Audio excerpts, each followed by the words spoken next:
താനൂരിൽ പുലർച്ചെ ശുചിമുറിയിൽ പോകാൻ വീടിന് പുറത്തിറങ്ങിയ 17-കാരിയെ തലക്കടിച്ച് സ്വർണം കവർന്നു. 1.25 പവനാണ് കവർച്ച ചെയ്തത്. ബുധനാഴ്ച പുലർച്ചെയാണ് സംഭവം. ഒഴിവു ദിനങ്ങൾ മറക്കാത്ത അനുഭവമാക്കൂ.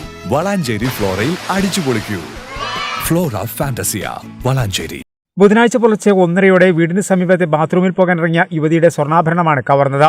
താനൂർ പണ്ടാരക്കടപ്പുറം സ്വദേശി ആണ്ടിക്കടവത്ത് മുസ്തഫയുടെ 17 വയസ്സുള്ള മകളുടെ കഴുത്തിലുണ്ടായിരുന്ന 1.25 പവൻ സ്വർണ്ണാഭരണമാണ് തലക്കടിച്ച് വീഴ്ത്തിയ ശേഷം കവർന്നത്. സമയം ഒരു 1:30 രാത്രി മോള് ഇവിടെ നമ്മളെ മുട്ടയ്ക്ക് വേണ്ടി വന്നതാണ് ഓഫീസിലെ. അപ്പോൾ രാത്രി അമ്മിക്കുട്ടി ഇതായിട്ടാണ് തലക്കടിച്ച് മോള് അവിടെ വീഴുന്നു. മോള് വീണ് 3 മണിക്കാണ് പിന്നെ മോൾക്ക് ബോധം വരുന്നത്. ഞങ്ങൾ അറിയില്ല. പിന്നെ മഴ പെയ്തപ്പോഴും മോള് അതിൻ്റെ ബോധം വരുന്നത്. കൗത്തിരി 1.25 പവൻ സ്വർണ്ണം ഉണ്ടായിരുന്നു. അത് മുട്ടിൽ കൊണ്ടുപോയി.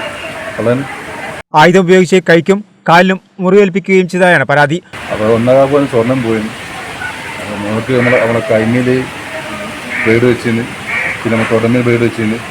ഇതൊക്കെ നല്ല പരിക്കുണ്ട്. പിന്നെ ഇവിടെയാണ് അടിച്ചുണ്ട്. ഇവിടെ അടിച്ചുണ്ട്.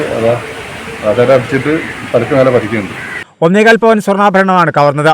നിലവിൽ യുവതി തിരൂർ ജില്ലാ ആശുപത്രിയിൽ ചികിത്സയിലാണ്.